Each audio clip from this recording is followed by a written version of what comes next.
when it's a third round bye, do you think that these attackers should be putting in the money to try to win this eco and maybe get a thrifty for their team? Nah. Now, again, this is just my opinion, and if I'm capping, say captain's capping. But honestly, when you're going into the second round, the whole point is to try and save, so that way come the third round, the bonus round, you can actually go with a substantial buy. And honestly, for the majority of the time in Valorant, when you lose the pistol round, more often than not, you're going to lose the follow-up round regardless. So it's always best to go for a full save in round 2.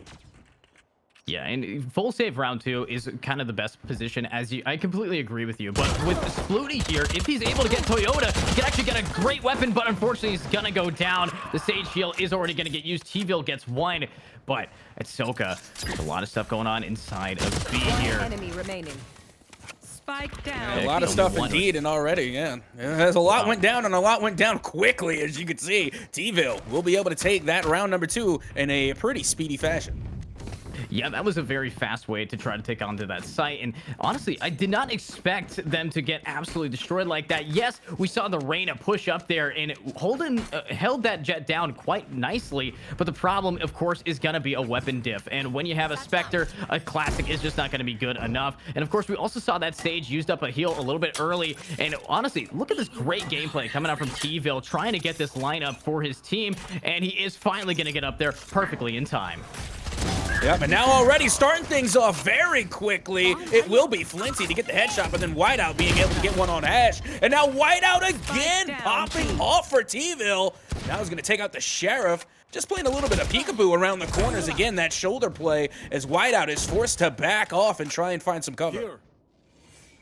Yeah, and you gotta find some cover here, especially with Whiteout. He doesn't care how much cover he loses because he's already ready to get these one taps down. But can he hold this behind Yellow for long? Sith here, Sith has this beautiful Vandal in hand. He's trying to get that spike. Vorlin's holding his back line, and Whiteout finally gets shut down, leaving only the Jet, who's been on the flank, and he's actually gonna be able to get one, but can he get two here? It's all about timing, and he's gonna get that beautiful clutch from the Jet. And at Soka, I mean, that is a bonus round 1 for these defenders. Oh yeah, that was absolutely not a rebuttery. And then again, Toyotacivic is able to take the trophy of the Vandal home. So again, they're going to be saving a good bit of econ. And like you said, that bonus round comes with an extra chunk of change. So right now, as far as econ is concerned, it's definitely looking one-sided in the favor of Tvill. Yeah, and one-sided is especially the best word I would use, because the only side that they're really facing off against is these defenders. They have to manage to push in, but the only player on this attacking team getting any real picks is actually Flinty, who's playing Sage. So you got to be asking yourself, yo, attackers, what is the game plan moving forward here? Is Splooti with this Sheriff going to try to bring it back and keep them in the game? He did lock in Reyna, which means he's expecting himself to get a lot of frags.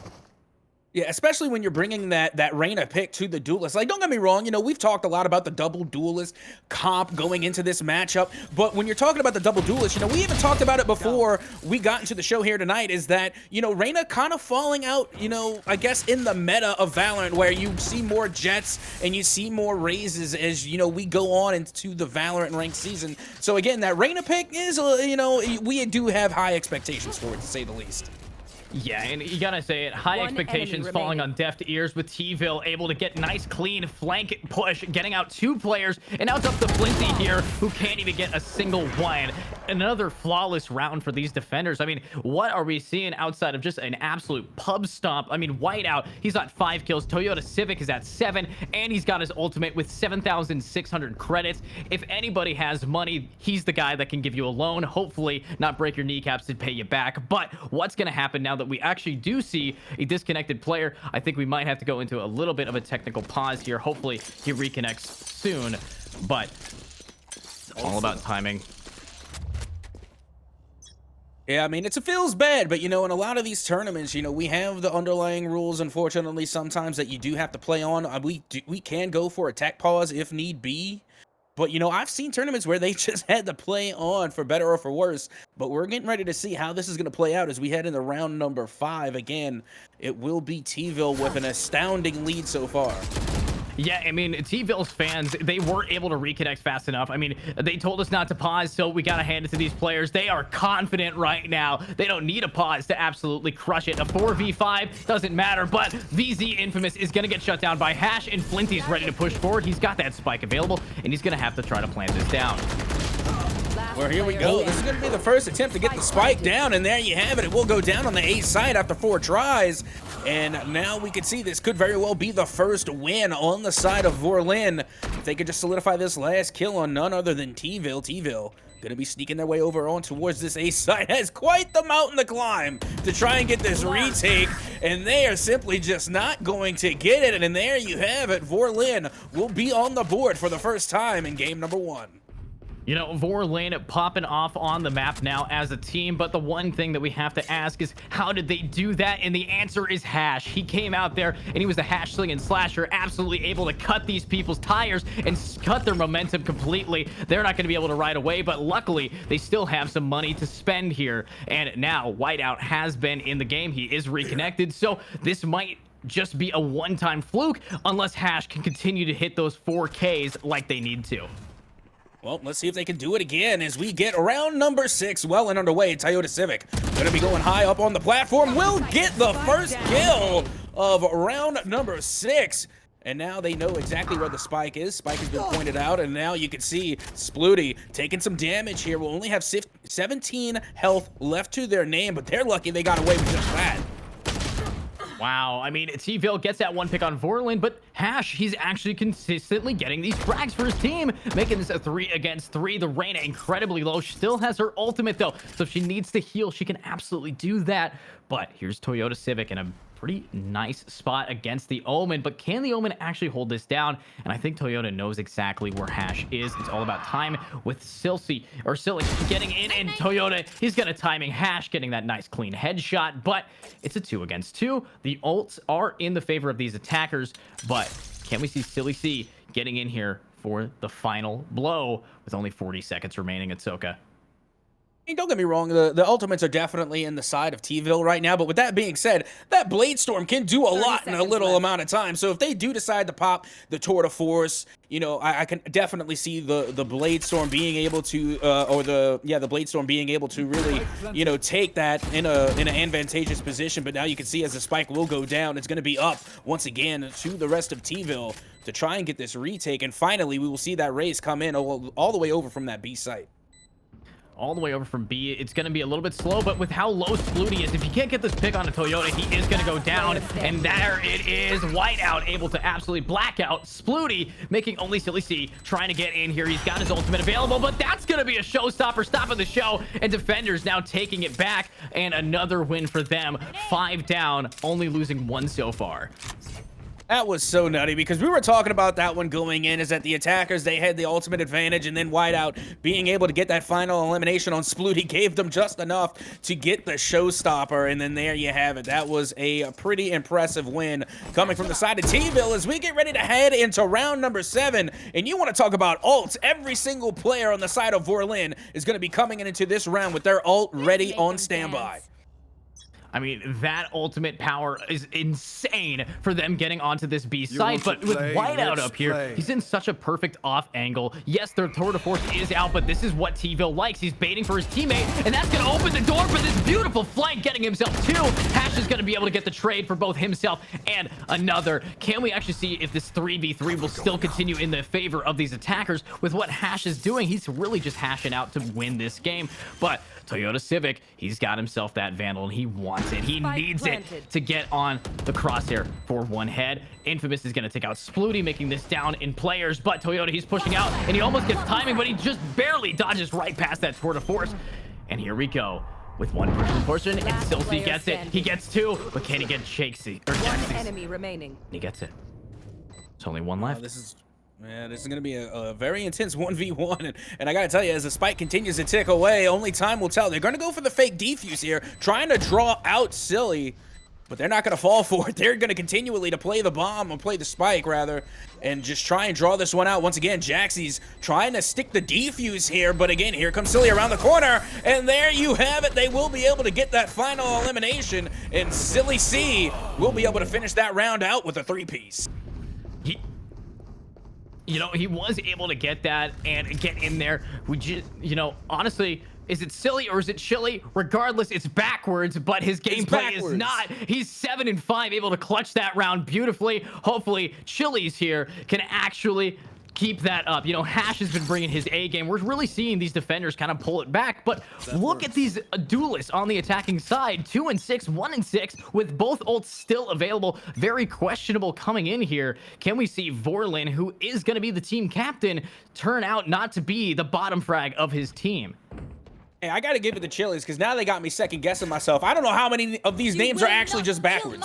For all I know, that we've been saying all these names wrong the entire time, but because of that, from now on, that's gonna be Silly Chili. That's their name from now on. That is Silly Chili right there. And Silly Chili is popping off right now for the side of Vorlin, but take a look. Jaxys is able to pop off early, getting that one elimination early here with the Tour de Force. Tour de Force absolutely being the force to be reckoned with, but Infamous is inside of middle waiting for Chili's to swing out, and Chili says, I'm hot and spicy, take my bullets. Easy headshot for him, but can he do it against Whiteout, who has been a consistent fragger? Spike is down because of Tvill over on that long point, but Vorlin pushing right in. He's gonna get that pick. What you love to see from a Jet, but can he do it again? We are having another Tour de Force, this time in the hand of him, and Vorlin, he actually hits those. Tvill, though, he's not giving up Spike easy. He's gonna get it back down, and now it's just him and Toyota in a 2v2. Chili's with his teammate Vorlin. Can they clutch this round and keep them in the game? Yeah, and this is why we always talk about how monumental the Viper pick is here on Icebox. Again, they have the spike drop, and all they have to do really is play the spike. And now with the Viper's pit out, it's only going to make it that much more difficult for the retake coming from Vorlin. As you can see, the Blade Storm does come out. Toyotacivic is there with the read, able to land the headshot and pick up a two-piece. That will be another round win in the favor of Tvill. I mean, that was amazing for Tvill's team. I mean, Tvill's fans, honestly, I might change my name because I'm starting to be a fan of Tvill's team as well. Look at them get in here. Toyotacivic, 11 and 3, absolutely crushing it. And I got to hand it to these players. They're just being so consistent, and that's just something we're not seeing from these attackers. Defense, defense, defense. It's what you need, and the best defense is a good offense, especially with Toyotacivic on those flanks constantly. Tvill being very aggressive with off angles. This is exactly what you love seeing from Valorant, but now that it is going to be a full save round for the attackers, they're going to have to pray to somebody to get this win. But can they? It's all about pushing through Kitchen and trying to get some info. Jaxys, he's holding this back with that Vandal, and he's ready to swing. He gets one, he gets two, but can he get a third? And that remains to be seen. And again, I mean, there's really not much they could have done, but if you're going to go full send, why not full send in the kitchen? And again, Whiteout has an opportunity here, but Jaxys is able to pick up a three-piece here in round number 9. Whiteout still taking their time, being able to come through kitchen, only to solidify the last 2 eliminations to get what is to be considered a pretty easy round in the favor of Tvill. You know, easy rounds never exist until you see something like that. You always want to kind of be in favor of both teams, but honestly, when you don't even have anything bigger than a classic up against full Vandals, and Jaxys here holding it down, absolutely being the man to hit his shots, and then of course, what we just saw from Whiteout near the end of that round was pure beauty, able to use the satchel charge to swing out after immediately getting a pick. It's just exactly what you want to see, but are we going to continue to see that now that it is going to be a bye round coming out from Team Vorlin's minions? It's just about timing here as they now push forward. Well, let's see how this one goes down. Once again, Chili's gonna be going towards that upper level there, not really making much of the high ground there, not being able to get much done. Is Toyotacivic now gonna be flying all the way back towards the corner again, trying to get the read on Chili's as they will go back and forth, and again, not much doing there. Yeah, they just have to try to be a little bit more patient here for these attackers to push forward. But patience is a virtue, but not in the arms of this Sova, who's just going to stare at Vorlin and take him out with that Hunter's Fury. A Fury would be a perfect way to describe that ultimate, but is it going to be enough? With now Infamous trying to hold back against Chili's, while Splooti being extra aggro, tries to push out. Flinty, however, is going to take out that Sova, trying to level the playing field. Hash gets another pick. Whiteout from Raptors is taken out by Chili's. Toyotacivic in a bad position, has to try to anchor this down, and he swings out of his smoke and will get shut down. But Tvill, he's been on the flank for a solid amount of time, and he's ready, but he gives away his position with a slight tap, and now he's just got to full send this. He's got to move forward, but the Omen is right next to him. He's going to hit the Omen, but can he hit the Sage and the Reyna? And he can't. Oh, beautiful try. And Soka, honestly, do you think that he had it in him to clutch that 1 against 3? I mean, I would like to say yes, but at the same time, I have no idea. I mean, clearly not. I mean, if we're going to be self-evident here, clearly they didn't, because don't get me wrong, they were able to get that first early read on the Omen, but they took such a massive hit that, honestly, I don't think they had the wherewithal to withstand the remaining two, and then pretty much that's how it went down. All it took was at least, you know, a solid body shot coming from the Reyna, and that was pretty much all they wrote there towards the end of that round. As we get ready to head into round number 11, it looks as though we could very well see Vorlin start to make a slowly but surely bit of a comeback. And they're going to need that comeback, especially if they want to try to win this. A 7-3. This map is arguably kind of evenly sided, especially attacking side, depending on what rank you play at. And these attackers are not showing that at all. They're just getting absolutely pub stomped. But Whiteout here, he's ready to give a black eye. And there he is. He's not going to hit it. Splooti gets his. And now it's going to be an open B site if they can take down Jaxys, who's got himself a beautiful Phantom here. But it's about timing. Again, can we see these people push forward with Toyotacivic already getting himself one pick? Jaxys gets the spike down over by yellow. And now it's just going to be a 3 against 4 with Jaxys consistently pushing forward. Tvill's able to get the pick. And now it's just going to be more of this attacking side getting picked off one at a time. And are we going to see that happen to Hash? And we're not. He's able to get 2, but can he get the 3rd to try to clear this site and turn this round? He's able to TP right in front, and he turns away. Jax is opening the door and getting the 1-tap. Vorlin on the flank, guarding it, able to get it, making this a 1v1 at Soka. Who's going to win it? 30 seconds left. I feel like Jaxys has a great position. Again, being able to hold the spike over there towards the yellow and being able to get the shoulder peek on Vorlin will get the job done for Tvill as they are able to extend their lead now 8-3. I mean, how do you feel about an 8-3 at the start here? Are we going to see the 9-3, or is this going to go to a wonderful 8-4? It's all about timing, but who do you think has this? I mean, again, I'm not one really for making predictions, because if there's any truth in Valorant, it's that Captain, in fact, do be capping. So, I mean, I'm going to be leaning towards Tvill just because they have a very solid footing here already. You know, it's still relatively early. You know, we still have more than a half of Valorant to play, and they are doing pretty well so far. Again, they have a 5-round deficit, and with shots like that coming from Tvill, constantly being able to find the headshots, I don't know if the momentum coming from Tvill can be stopped. And I agree, Tvill, especially the player and the team, both hitting their shots. He's got that immortal gun, buddy, and he's living up to it. He ain't dying at all right now. 6 bullets in hand. He wants to push forward and try to get this one jet. And the jet, unfortunately, can't get the spray down in time for Tvill to just swing out. 9-3 curse. Is it going to be a curse, or is it going to be an absolute predicament to be in? Let's find out in this pistol round. The winner of this determines if this game goes past these 10 rounds.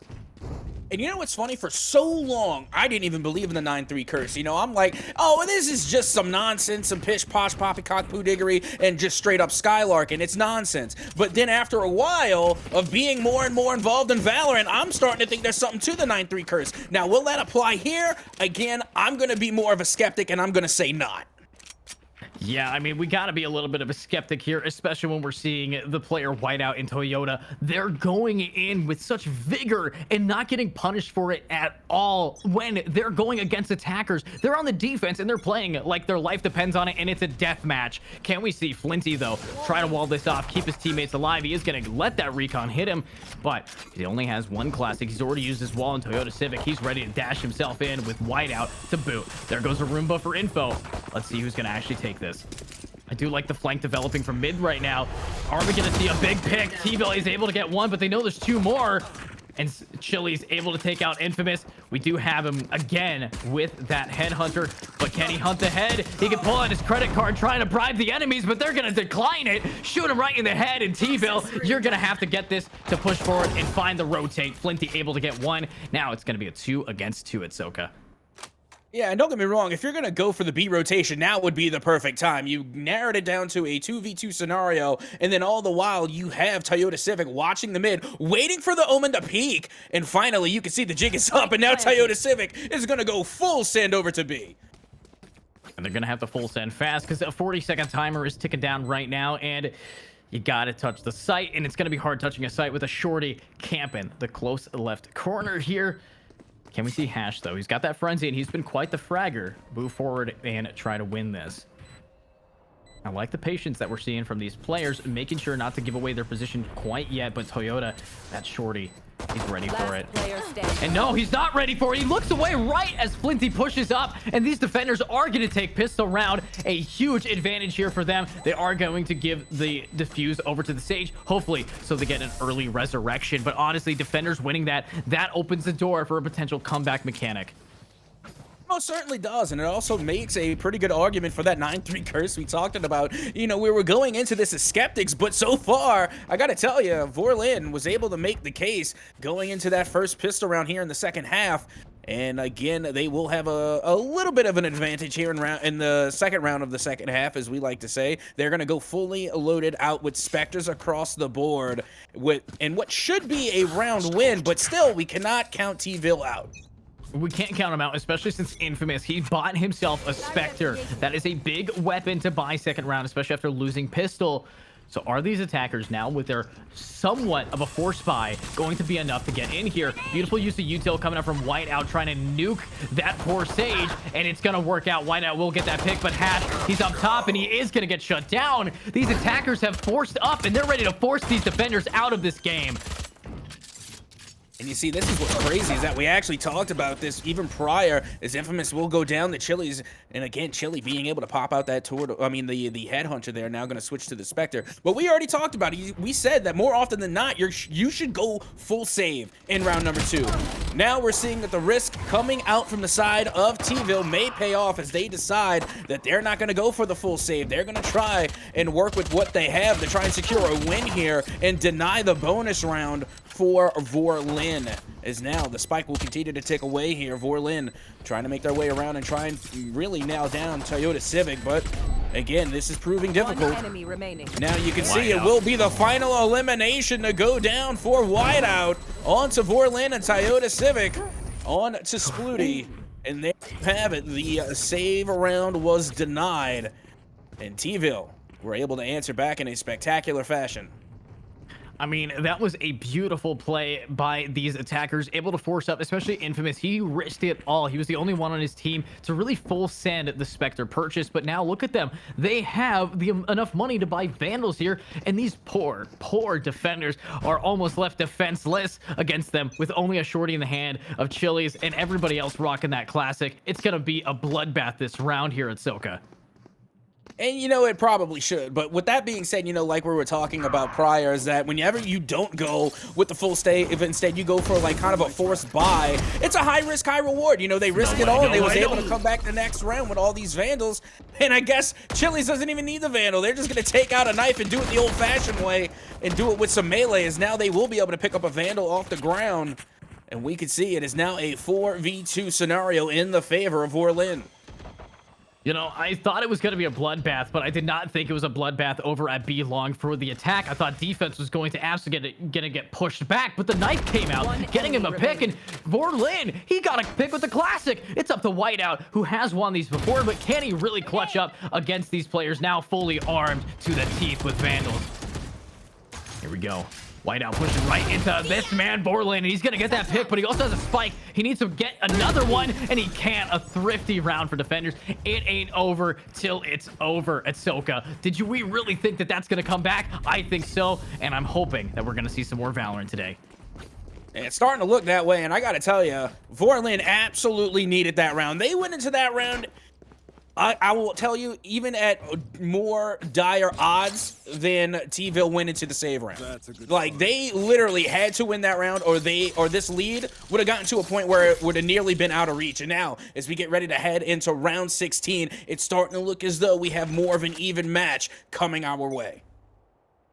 An even match in this match. We do have Chili's here. He's got that Vandal, and his reaction time, you can slowly see it been getting better. He's comfortable around these enemies now, and that's all you need to do. This is the first time I think we've seen them play against each other. So with Flinty, with that Phantom, he needs to try to get another pick. It's all in the motion of the ocean. Can we see what's going to happen with Whiteout? He is trying to get some damage off with the Roomba, and what a beautiful headshot, allowing for Splooti to get bodied by Jaxys, and that's an easy trade for them. But can we see them push again against these defenders? Vorlin swings out, does take out Jaxys, and he cannot take out another one with Whiteout getting the trade. Chili's able to take out Infamous, but now this Whiteout player has to just back out.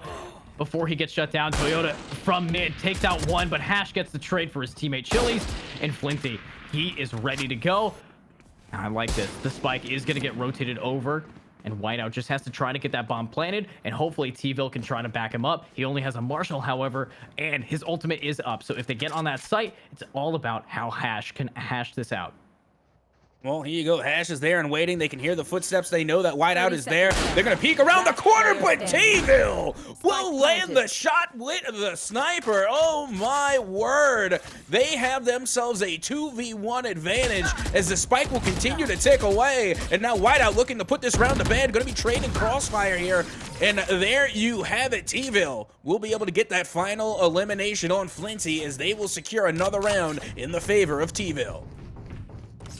You know, securing rounds, that's really what you got to do. That's the end goal of playing objectives. In Whiteout and Tvill, they are the players that will try to bring this game into a halt and end it completely. These guys, I mean, Whiteout, the ability that he has to just get himself onto site, surprisingly, I mean, over on that A point when he satchel charged to get himself out, I thought he was a goner, but unfortunately, he stayed alive. And I say unfortunately on the behalf of Team Vorlin's minions. They were absolutely crushed by this man, and I don't know if they have it in them to bring this game back anymore, but they won the last Thrifty. Can they do it again? Flinty sitting here with that Marshall. He is going to get spotted, but he's ready to try to swing again. And he's going to body the Jet 101. Whiteout able to get one, but Toyota, just because he's low doesn't mean he's low on aim. He gets another 2K, and he's ready to try to swing again. It's going to be Chili's here, who's getting absolutely just traded out, but Chili's, he dodges and gets the pick before Whiteout takes him down, and now it's at the Hash in a 1 against 4. Let's see what's gonna go on. Hash is ready. He's got himself this Vandal. He spots Tvill, and he's actually just gonna get shut down. He can't get the trade. Whiteout on a triple kill, and now we're seeing Team Tvill's fans secure match point advantage. Yeah, honestly, it looks like it's all but over but the crying. Don't get me wrong, there's still plenty of opportunity left for the side of Vorlin to try and make a comeback, but keep in mind, you know, we were a little bit skeptical when we saw a 5-round deficit. Now that has been extended to 7. So, again, it's definitely a tall mountain to climb here. It's not impossible, just simply improbable. Yeah, I mean, again, impossibility, improbability. It's all about the possibility of these kids getting in here and one-tapping each other with Whiteout in the charge. He's already on that A site, but can he actually do it? With Vorlin, I love this anchor position from him, but it's about how Jaxys can play this out. But look at this timing. He just barely avoided the head of Jaxys, and I think we're going to see another B push here. Chili's holding it down. He is not going to get knifed today. Instead, Toyotacivic is going to crash and burn. Can we see Chili's keep it? No, we cannot. Tvill going to get one. But now Hash, he's got to try to back his teammate up. Flinty, he's been a fragger, but can he actually keep up with this man? Hash with the spike now going down, as well as a Viper pit. Yeah, they're definitely going to commit over towards this B site, and I think it's a little bit interesting. As you can see, at least in my opinion, they've had the majority of their success over towards that A site, but now it's all on the back of Tvill to try and solidify the win in this 1v2 scenario and try and make a point here onto the B site. You can see Splooti right there behind the box. They will be able to get the peek on Tvill, and they will get an answer back onto Tvill with that round win in the favor of Vorlin. You know, that is a big round to win, especially if your defense, considering if you lost it, the game would be over, and we're moving on to Ascent. But we got to see if the Icebox can stay calm, cool, and collected for another 6 rounds to get us into overtime. And overtime is overdue for these players. Can we actually see them hit that? It's all about if these actual duelists can start performing. We got Vorlin, he's 8-16. Splooti just not splurging any kills right now. Yeah, I mean, again, it's really awkward to see. Well, maybe not awkward, but it's a little, you know, unbecoming to see that, you know, the two duelists on the side of Vorlin are at the bottom of the leaderboard when they're supposed to be the top fraggers. Meanwhile, you have Whiteout, who is a duelist, on the other side for Tvill, and they are top fragging. They are popping off, and now you can see yet again that the eliminations will come out from the side of Tvill, as they should be able to solidify their win here on Icebox. As you will see, it only comes down to Chili's, as they are going to go down with a fight, trying to take out the Classic, getting a 4-piece and now a 1v1 between Chili's and Jaxys. What a performance, I gotta tell you. Chili's and the rest of Vorlin went down, but oh my, did Chili's go down in a blaze of glory.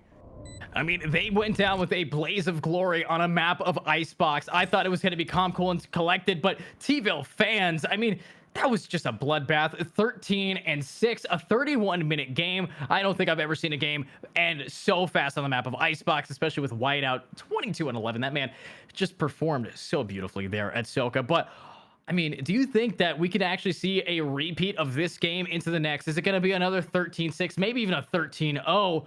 Or are these guys going to be able to keep it going into game 2 on Ascent? Can Vorlin's minions actually start popping off? And are we going to see a game 3? Tell me your thoughts right now, Ahsoka.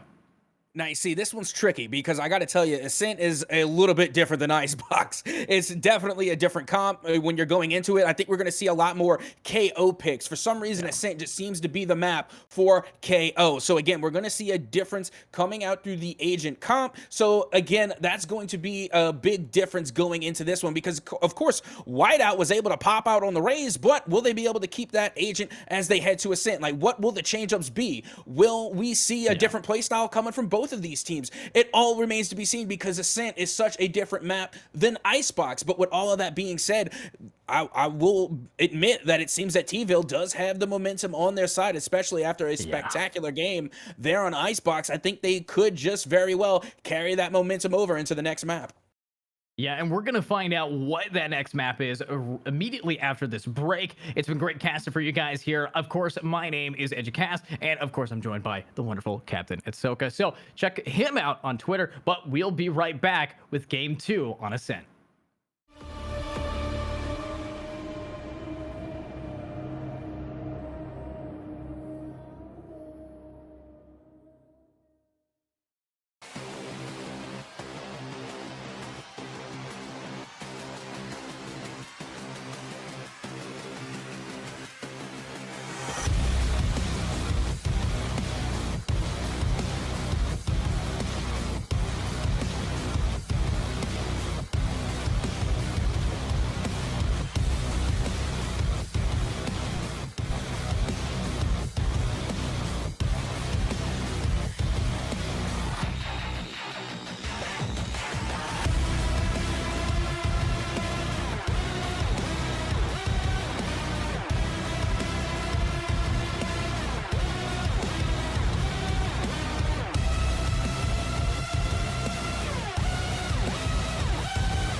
Well, hello and welcome back once again to Notify Gaming Valorant Tournament. Once again, I am your happy-go-lucky host, Captain Atsoka, joined on the desk by the caster who is going to take you all to class. It is Educasts.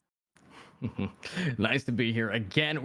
We're gonna be here in the map of Ascent, ready to rock, roll, and absolutely crush it. I mean, yes, we did see a huge play-by-play come out from the last moments of that last round, especially, I mean, with what Chili's did there, very close to death and able to almost bring his teammates back before finally getting shut down. Honestly, if he can bring that exact same energy, he can compete toe-to-toe with the players like Tvill, Whiteout, VzInfamous, and Toyotacivic. I mean, this is exactly what we would like to see. But one thing I have to know is, on a map like Ascent, what do you think the player composition is going to be? What agents are we seeing moving forward here at Soka? Well, again, I think we're definitely going to see a KO from one, if not both sides. You know, KO has been the favorite pick going into Ascent. And you know what I've actually been seeing a lot more of? Don't get me wrong, we may not see it between these two teams, but I've been seeing Astra starting to come back in a major way on Ascent. You know, and again, just being able to see that pick come out a little bit more, we're seeing a kind of a resurgence. I wouldn't be too surprised if we see that one come out as well. But again, you know, I think we're mostly going to be seeing a lot of the Chambers and the Jet picks. Also, maybe a Fade. Wouldn't be surprised if we saw Fade come in here on Ascent. I mean, I love Fade on Ascent. I think that she's really taken over Sova's role on the map. Of course, Sova with an Odin over on that A site or B site is still insanely powerful. I'm excited to see if it's going to be in this game, but timing is of the essence. And getting into this game, can we actually see what they're going to be doing? Time tells. But one thing, I do really like a Fade pick. I would love to see a KO, just because KO's ultimate is practically Phoenix's ult, able to get himself onto the site with this team holding that W key and move in. Speaking of Phoenix again on this map is great. There's a lot of corners that you want to try to wide swing out, especially on that A long side over by the spike, but over by that ultimate orb. But with how all these players are moving forward, I'm seeing that Tvill here, they're destined to try to take this. That's my prediction, but we're not going to see these players, Vorlin's minions, go down without a fight. I'm excited to see it, and honestly, I'm hoping that we can get right into this game. At Soka, are you excited? Oh, I am oh so excited. Now, I gotta tell you, I've been getting a lot of questions here tonight, and I don't expect nothing less from Educast. This is the person to educate you on Valorant. So, we are being tested as we get ready to go into Agent Select. But one question I want to ask you, my friend, is that we were talking about Icebox, and we're talking about where does the favor lie? Is it on the offensive side of the spike, or is it on the defensive? Icebox, a little neutral. You know, it can kind of go either way. On Ascent, I need to ask, where does the favor lie for the spike? Is it on the offensive side or the defensive side? You know, Ascent is a very slow to push map. It is 100% developed by the team composition. If you're going to be going in right now, a triple initiator meta is what you want to do in this map, especially because the thing about it is, if you're on defense and you have a sentinel, you will win defense, and it is now a defensive side of map. It is such on the line about how you default and burn out util. Players and team compositions that can keep their util alive. Honestly, double controller, triple initiator somehow works beautifully on this map. It's just about which team comp runs out first, and then it's down to those last 30 seconds and that person getting onto the site. If you rock a triple initiator set, you can do that in the first 15 seconds. It's all about how you as a team move forward. So looking at these team compositions right now, this defender team, Vorlin's minions, I really think have a standing ovation attempt coming out here from these guys. And this team comp is what you want to see moving forward. But can we see the same thing happening over on the attackers? We are going to see a very similar team comp, but an Astra instead, as you were saying at Soka. Yeah, and again, you know what else is kind of, again, you know, drawing my attention is the Viper pick here on Ascent. Don't get me wrong, I love Viper, one of my favorite agents. I like seeing him on Breeze, I like seeing Viper on Icebox, but on Ascent, I don't know. That's to me, that's an interesting pick. Yeah, I mean, it's a very interesting pick, especially since Viper, once you put that wall down, you do not get it anymore. You have to go for broke, or you're gonna get absolutely choked out. So let's see what's going to move forward with these now attackers. I love the fact that we have Splooti staying away from that Reyna last time he was on it, now going with the Omen. Omen on this map is so good, especially you TP into Boathouse, you TP on top of A, you have Garden that you can TP in for practically free. It's just, you get so much space on the character Omen that you want to have this guy as your smoker. Of course, the only downside is if he's at A, it's going to take a little bit of time before the B smoke actually can pop. So let's see what's going to move forward here. We do have, of course, a wonderful full ghost build on these defenders with all the util out, and I love the shorty in the hands of Toyotacivic, but the round is now starting, and Soka, take it away. Well, you can see already it's going to be a heavy concentration over towards A, and now you can already say that the Viper wall is now up, and now the push coming from Toyotacivic, trying to get the read on to Chili's, but they're taking a lot of damage along the way, and now Splooti down here on the low side is going to be able to get that early elimination, getting the player advantage already in favor of their team, as now all the eliminations will follow suit here on the A side, and now only one player will remain, Tvill. But they don't remain for long. That'll just about do it. Even though the spike got planted, there wasn't much doing for the side of Tvill. That's going to be an easy retake. Yeah, and an easy retake indeed. I mean, we were looking at that angle from Splooti, and we were just watching him.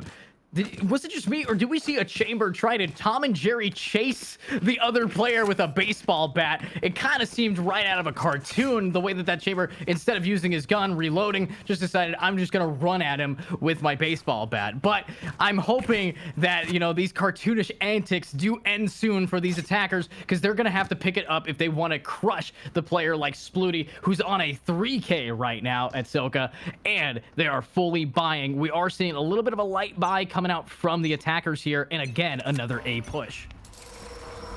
Yeah, and honestly, I don't see them stopping that A push anytime soon. Again, Splooti is going to be lining up towards the side, and as you can see, the Astra smokes do come out as well, and Splooti being able to get that first elimination, but will not. Well, actually, they will get the second, but Tvill is going to put them down, and now Whiteout is going to be there towards the low ground here.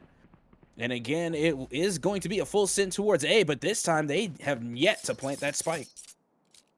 You know, yet to plant that spike. I think they're just waiting out these attackers right now. They got to try to go anywhere else, but Toyota, I mean, he can't really push anymore now that the rain is up there and his teammates are stuck over on A. Yes, the Astra Smoke's got them onto site, but unfortunately, it cannot keep them on the site. And Flinty, he's got himself that Spectre. He's ready to pop off with the flash. He's not actually going to connect to anybody, but he's going to get another pop flash going on here, and he's not going to connect again. Luckily, Toyota finally gets the spike down, but I don't think we're going to see this Reyna rotate in time here at Soka. Yeah, it doesn't seem that way, especially when you're looking at a 4v1 player advantage in the side of Vorlin. And honestly, that will just about do it, you know, end things off with a bang. And there's really not much else to it. Again, we're just seeing back-to-back one-sided victories into the side of Vorlin. Yeah, back-to-back one-sided victories right now for Vorlin's team. A complete change of pace from what we saw in Icebox, which I'm excited to say that that looks good for us, especially since we might be going into Game 3 if they can keep this up, but that's a lot of talk for now it being a bye round. We're seeing full Vandals coming out from the Tvill Fans, and when they get Vandals in hand, are they going to be able to keep it up? Especially with Splooti here, he's got that Vandal, and I think he will try his best here with everybody else going on to B for attack. Flinty stuck on site alone. Yeah, not only are they going to be going with the Vandal Scandal, coming out with all Vandals, but they're also going to be going full send on B for the first time here on Ascent. Normally, they were stacking A time and time again. This is the first time that they're going full out on the Boatyard, and Whiteout already being able to get that elimination on Hash. As you can see, they will be able to take B with little to no contention here, and the spike will go down. Oh, wow. Whiteout, I mean, I'm not sure what he's doing to his mouse right now. He's jiggling it. With Chili's trying to get him on the flank. Whiteout has that beautiful Vandal, but is his aim going to be able to keep up with him? Oh, the Jet right above. Toyota gonna get shut down by Splooti. Whiteout right behind him, and the timing, it's not going to be good, and Whiteout will get himself another pick, finally shutting down Sploot. Okay, hang on, I'm just gonna need a second, and I need somebody to check me on this. Again, if I'm capping, say captain's capping. But did I just see Toyotacivic go for a 360 on Splooti? That works. Yes. Okay, I was like, wait, what is happening right now? And then Toyotacivic really trying to bring back the Call of Duty trick shots, going for a 360 headshot on Valorant. That, I gotta tell you, if they would have landed it, that would have been nuts. Yeah, that would have been nuts for these players, but oh my, Vorlin, he's able to dink a few with his util, but he's going to have to dump so much to try to get himself healed up here. He has his wall, but he is going to instead go with his hot hands to get him up, and the Sky says, you didn't have to use that, buddy. I'm a Sky. And now Hash pushing forward, while Chili does take out Tvill. It's a beautiful position to go for, but can they do it again? Hash gets one. Jaxys trying to get Splooti down. I mean, this is so much damage dealt by these attackers, but they are not getting the final blow, and these defenders are rivaling in it. But can we see these players again on B push into this site attack? You have to work as a team here, and Hash, you need to hold this down. Teleport's ready. Well, they do have the Headhunter in hand, so that should help them out a little bit. But you can see Toyotacivic already trying to get that wall bang, not being able to connect, as they will go full send again on towards the boatyard.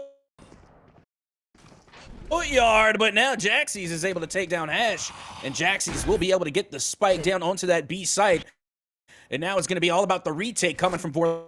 Yeah, retake already up here. Splooti walks right past and gets a run and gun right clicked right onto Toyotacivic, with Jaxys able to get taken down. But there he is. He's getting two down. Can he get a third? He cannot, with Vorlin being the final man to spray it down with that Spectre and turns the man into mush. Can't we see Vorlin defuse this bomb? I think so. Hopefully he finds himself a Vandal. They're littered all around site. Yeah, but that depends if they're even going to go for it. It looks as though that they're just going to hold on to the Spectre and take that one on into the next round. And now the Econ definitely in the favor of Vorlin here. As you can see, again, it might be another force buy coming from the side of Tvill. Don't get me wrong, they got some change to work with here, but not a whole lot. I mean, there's not a lot to work with here at Soka, especially since, yes, we are seeing them try to use some ultimates. We have, of course, Jaxys. He's got himself the Tour de Force, and that could actually go toe-to-toe against Hash's Operator. But everybody else, Stinger, Sheriff, Vandal. But there we go. Jaxys' Tour de Force says he does not want to play. Hash able to get one, and look at this reposition. He's now set up to anchor down, but he just whips one shot and dies to Infamous. Beautiful play by this Viper, but can Splooti hold this down? He's got himself that Vandal. He needs to try to get this. He is going to TP back to Jen, and here we go. Now, Chili's anchors inside of Wine, waiting for Toyota to push forward. He's going to swing out. He's going to get that one pick, and Spike is now down. Infamous doing the best that he can be, getting more picks. Vorlin on the flank gets shut down by the Whiteout player.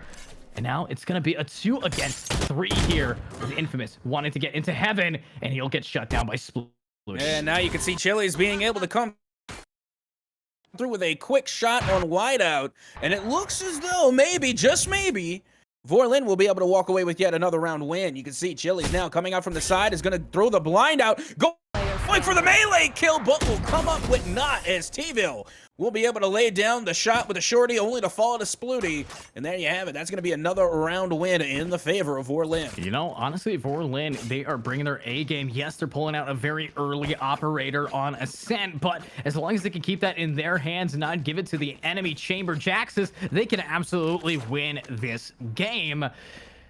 But here's the problem that they have. It is now, again, going to be a full buy coming out from these attackers. Toyota one away from his ultimate. We do have Whiteout's Empress coming out, and Infamous. He's got his Viper Pit. So many different ultimates can get them onto the site, and the post-plant potential is massive.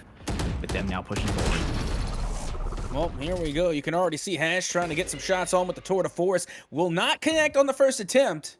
And now you can see it's a little bit of a stagger here on towards that B site coming from Tvill. Not really committing just yet as they're trying to work their way around the corners, and Splooti trying to aim down long with the op. Will not be able to connect.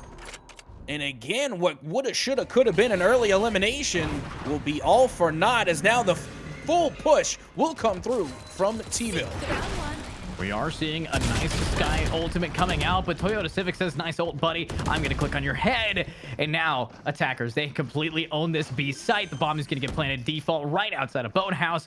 And these attackers, I love this. They're being very aggro inside of lane.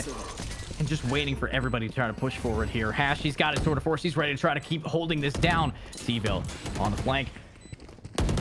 Here we go. It's just about timing. Hash, push forward. And he is going to get the pick. Chili's gets one. Hash now with the tour de force. He can't get another, but Toyota, he's just being aggressive. Vorlin gets one. Jaxys gets the trade off for him. But Splooti, he's got himself this operator, and he's not ready to give it up. A clean shot from Jaxys, and the whiff again from this Omen. But he's out of bullets, and Splooti will finally clutch up the round. My goodness, the Classic versus the Headhunter, and the Classic wins that exchange. Splooti being able to clutch up and get the defuse and now get themselves a 4-round lead over Tvill. I gotta tell you, this Vorlin team is stepping up in a major way here on Ascent. Yeah, I mean, I did not expect them to do so, but if anything is going to shift how playstyles are, it's going to be the map of Ascent. It's just purely default, get info, get util usage, win rounds, and that's what they're doing. They're doing it to a T, and I gotta hand it to them. It's been beautiful watching. It's all about, can they keep this momentum going? Yes, the boat has sailed, but is there an iceberg in the water, or is this going to be a Titanic failure for Chili's to hold this down? Well, you also got to keep in mind about the comp that they have going on right now. You know, Tvill is going to be going with the double controller. And like we said, you know, well, going on to Ascent, it's not that big of a surprise, where if you're looking on the other side for Vorlin, they're only coming with one. So I'm wondering if the composition is making a little bit of a difference maker here. As you can see, Toyotacivic being able to get the first elimination using the Blade Storm, but they will get knocked by Splooti in exchange. I love the knock that we're seeing coming out from Splooti. I mean, he's getting the trades for his team, and that's what he was not able to do in the first half of this game. And look at that. Infamous. It's so hard to say, but Jaxys is able to get the trade down, and look at this. It's now going to be 2 against 4. Vorlin pushing forward, and he's not going to get Infamous, who is going to shut him down. The Viper in the window. Flinty trying to push forward, and I think he might just try to get some exit frags here. And unfortunately, he's not going to get anything. A beautiful pick from Tvill. Yep, that it was. And now for the first time in a long time, we could see Tvill on the board. They're able to put a stop to the bleeding on what was a pretty good run coming from the side of Vorlin. But now they should have enough econ to try and answer back, as once again, they're going to be taking out the Vandal Scandal, coming fully equipped as we get ready to head into round number 8. You know, round number 8. Honestly, I'm surprised that we've gone so far into this game with Vorlin taking 5 rounds. And if you look at it, it's all in the post plant. They've managed to retake it 4 separate times. This is vital for this to happen. But can these attackers win on that post plant energy right now? They've been getting clutched up in the 1v1s. And here we have a beautiful Bucky in the hands of Hash, ready to slash this man down. Takes out Infamous and ready to keep it going. That was so cheeky. Like, honestly, that was just great to watch. You knew it was coming. The anticipation was there. And then we saw that Hash did not fail to deliver, as again, they're trying to get the peak here, and it will pay off. And so finally, they are put down by Toyotacivic, who will pick up a 2-piece here on the boatyard. And now Tvill will be able to plant the spike there on B. I mean, Toyotacivic, he is the entry for his team. But these defenders, they have very little money remaining here to push in, and the post plant is heavily favored to Toyota if he can consistently get these, but he's not going to be able to. And the timing, the Classic from Splooti takes him down. Tvill is going to get one, but Whiteout gets himself the trade and sprays down the other. Chili's is not going to be hot enough that round.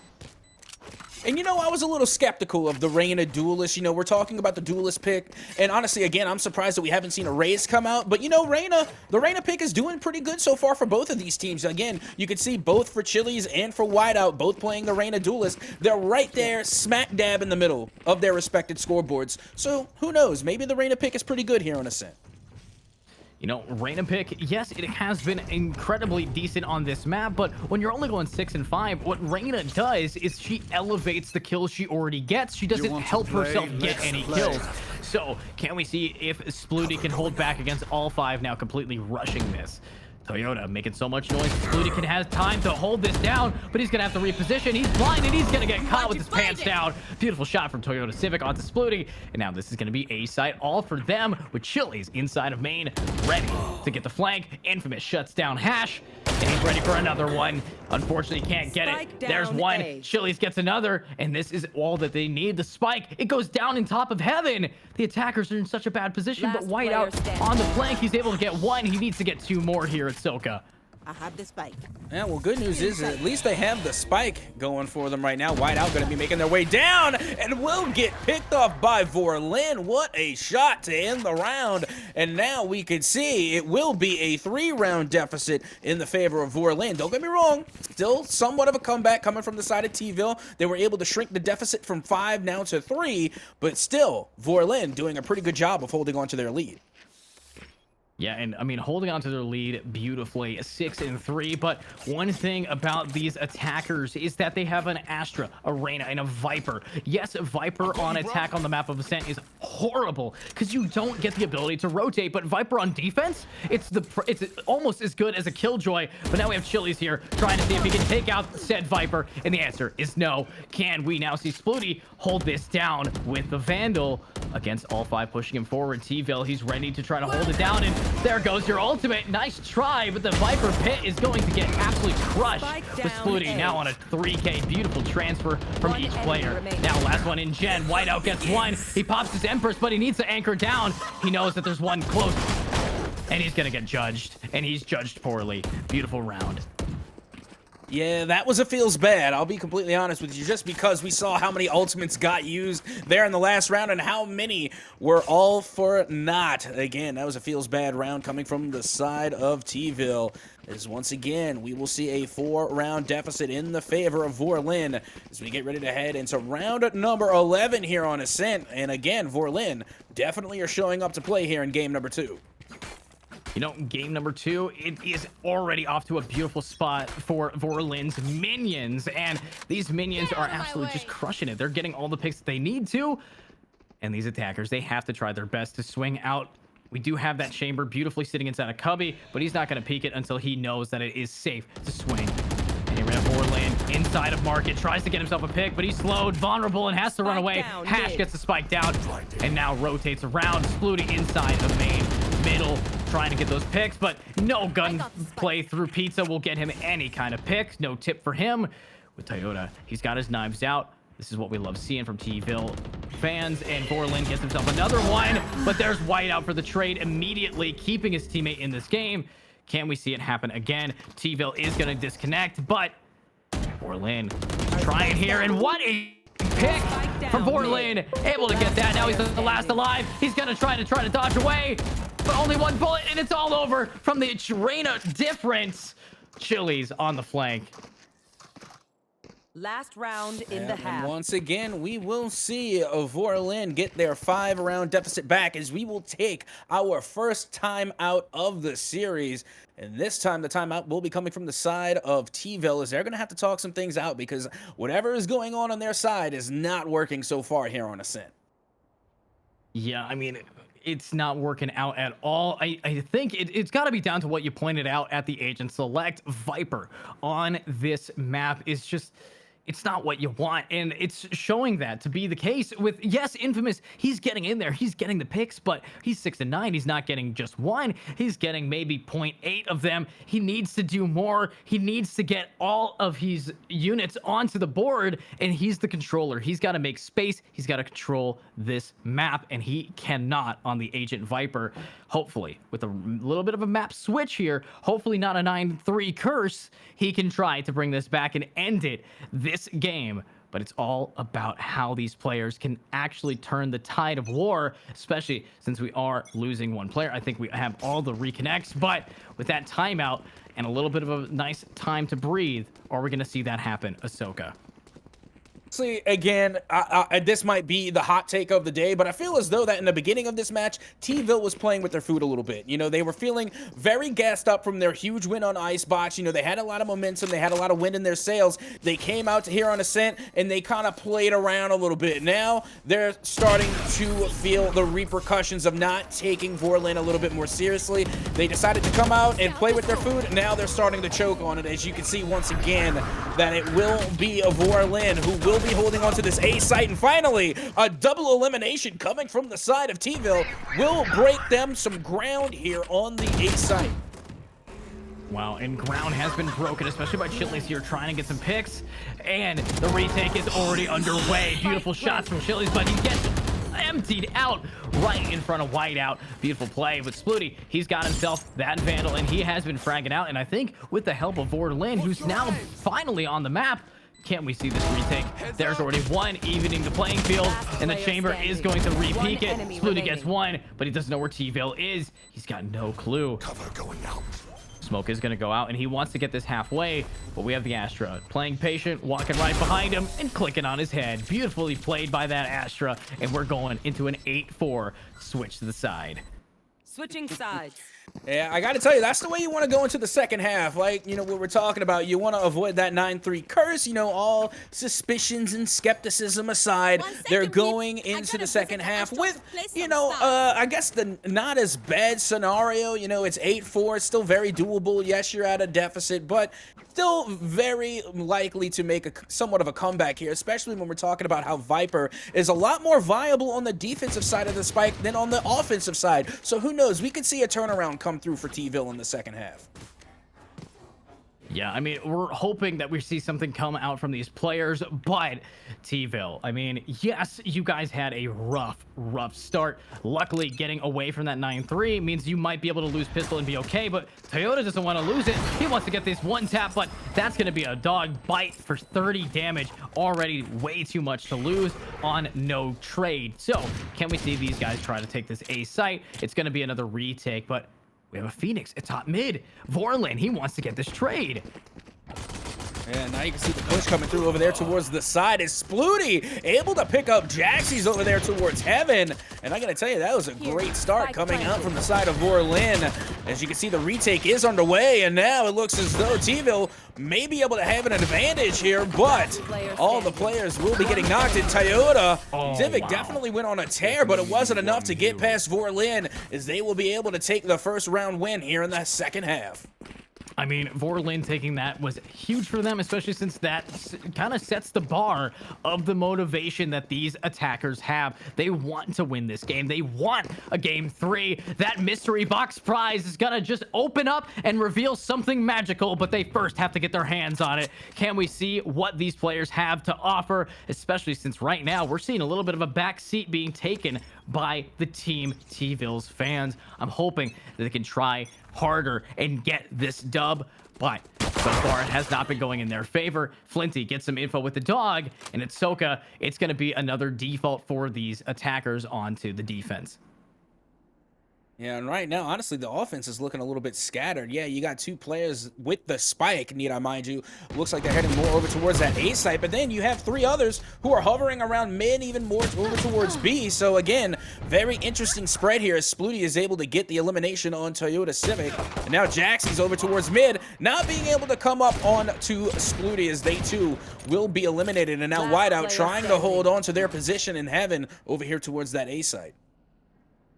And they're trying to hold this back, and Whiteout, yes, he is on defense, and he wants to get this pick on Flinty, but he's only going to body him twice to get it. There's a heal potential for overheal, getting him nice 35 over, but is 35 over going to be 35 enough to win the round? He's got that sheriff in hand, but now he has to push forward. He's got only about 30 seconds remaining here. It's a slow push. He hears one underneath him. He's going to swing right over into the cubby. That's going to be a shorty taking away most of his HP, and he's going to try to re-peek it, and Vorlin is going to get the pick. Vorlin's minions, they get double digits so far. Yeah, and now it's really starting to get out of hand here for the side of Tvill. They are now down a 6-round deficit, but this will be a full round bye coming from the side of Tvill, as they should be able to come back strong here if they play it correctly. Keep in mind that right now the econ is still more in the favor of Vorlin, but if Tvill are going to try to mount a comeback, they're going to have to do it now.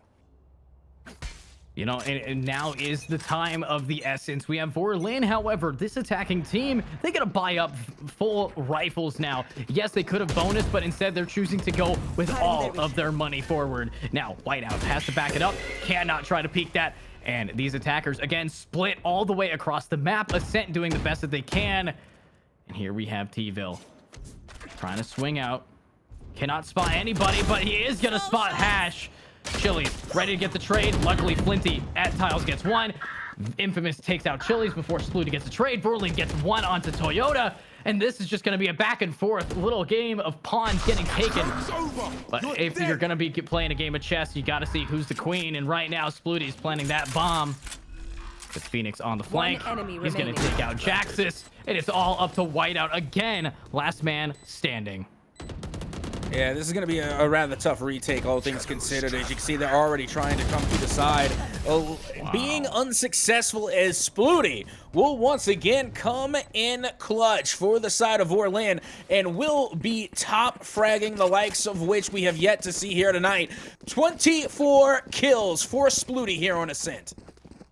I mean, 24 kills is massive on the map of Ascent, especially in a game that has only been played for a total of 15 rounds. You can tell this man is almost always good for nearly 2. You know, he is the guy that you want on your controller, because then that opens the door for you have players like Chili's and Vorlin to be the duelists, be the entry, be the winners on your map. But now they're pushing right into it, and Whiteout, he's got another sheriff in hand, and he is a little bit concussed, a little bit staggered. Don't fall asleep or it's gonna be permanent. Chili's, can we see what you're gonna do here? Oh, there we go. Already a pick, and Chili's is able to take down Jaxys. Whiteout, he's hugging this down, but can he actually get the trade? He cannot. Infamous will get it out for him. Toyotacivic on this flank here.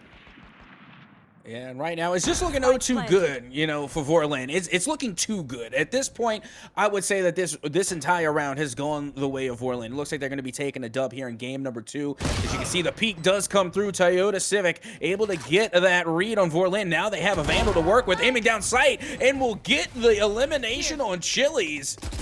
Is now Flinty able to pick up the elimination on Tvill, and we find ourselves once again in a 1v2. Let's make it a 1v1, but with the time continuing to tick away on the spike, and Toyotacivic only with 10 health left, it's not gonna be enough to get past Splooti, as now Vorlin will head to game point here on Ascent. I mean, match point advantage. We all know what happens, especially we're going to have to see every single round these defenders have going forward a complete force. They cannot risk losing, so they have to buy whatever they can. This is going to be the final round where they get a full buy. If they lose this, it's GG. If they win it, they can hopefully start building up momentum again, but they have to have a perfect wave like we're seeing from Attack, because the attackers, they're the ones on the perfect wave. They're the ones surfing their way into game 3.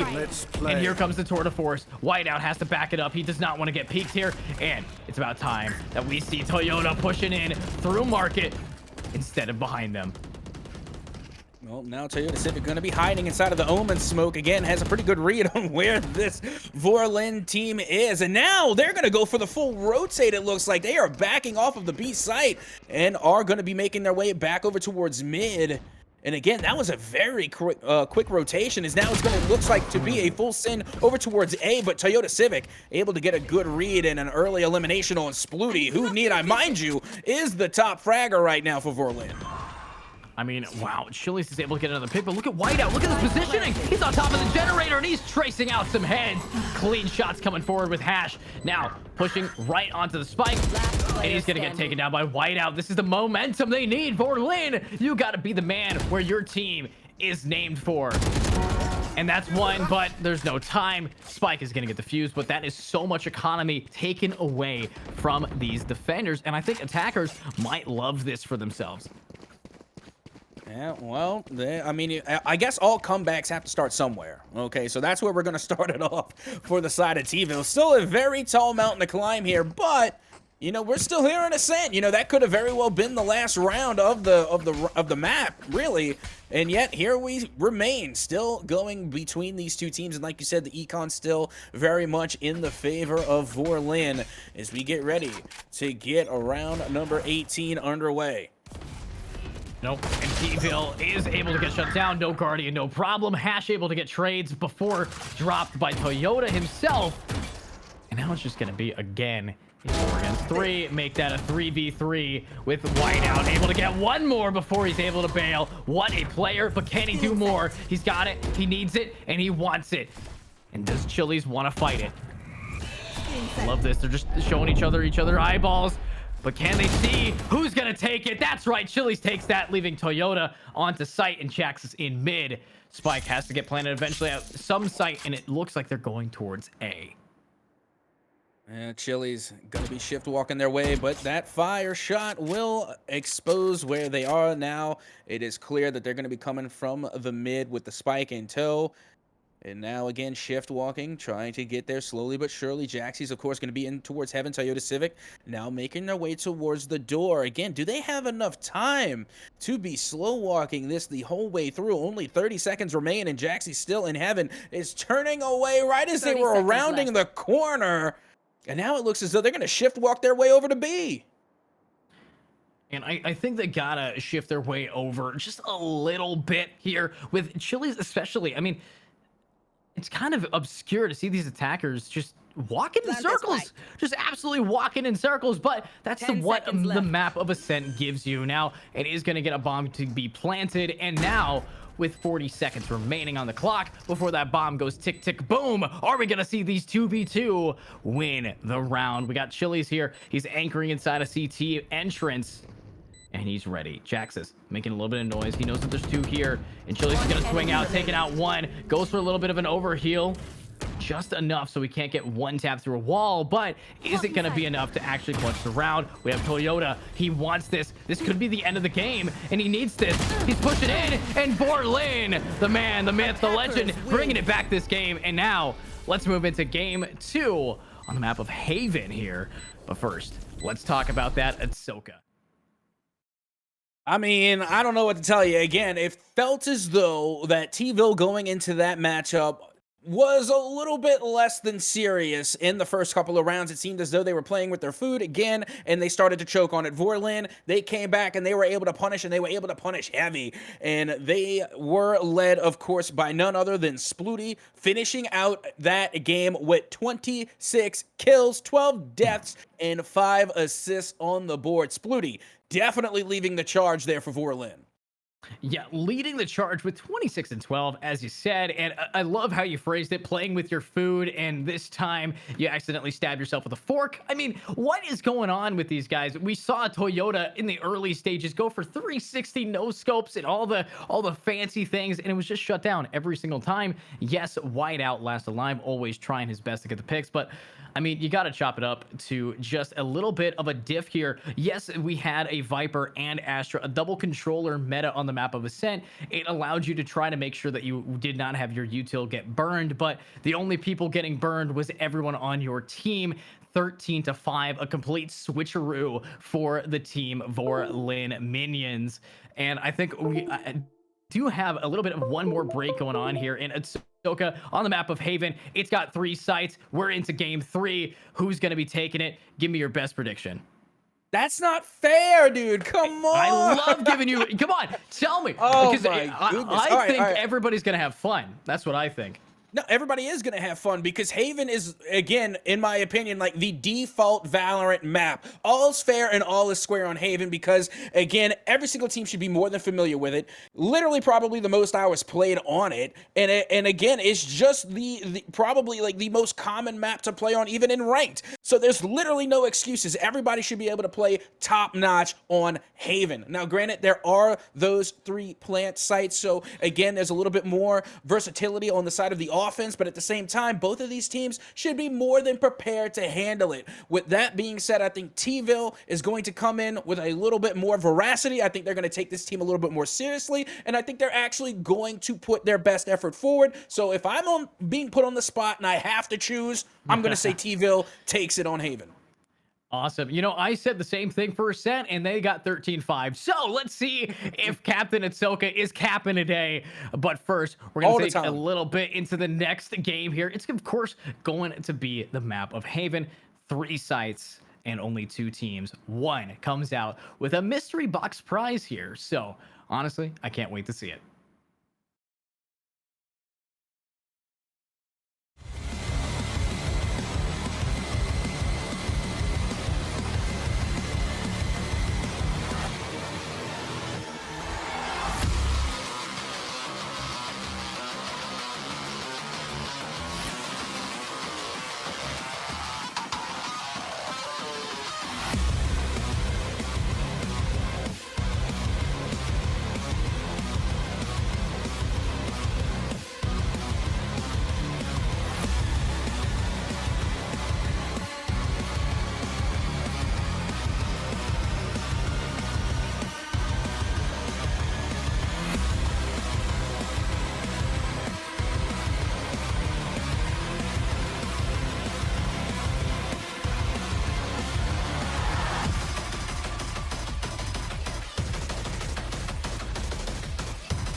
Well, hello and welcome back once again for the final time today to the Notify Gaming Valorant Tournament. Once again, I am your host this evening, Captain Etsoka, joined in the booth by the caster with the most class. It's EduCasts.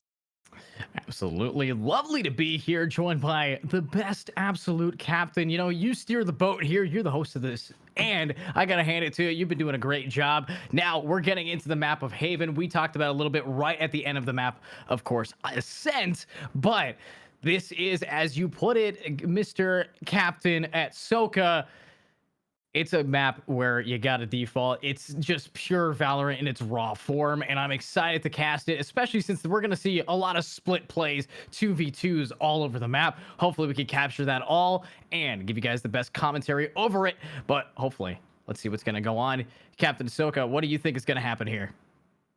You know what? And you know what? This time, because I've been saying what I think a lot. Instead of saying what I think, I'm gonna say what I want to see, what I'm hoping to see, and what I'm hoping to see is some killjoys. I love killjoys on Haven. To me, that is just so much fun, especially when you're trying to go for the spike plant. Killjoy does a fantastic job of being able to control the sites. I want to see them come out. We haven't seen Killjoy today. We haven't seen them come out at all. So yes, I'm hoping to see some killjoys. With that being said, I want to see some more operators. Give me a jet with an op. That's what I want to see here on Haven. Give me a jet with an op on C long. I want to see that all day. I was going to say, those are the two main things that I want to be looking for. And now I'm going to toss it to you. What would you like to see on this final map?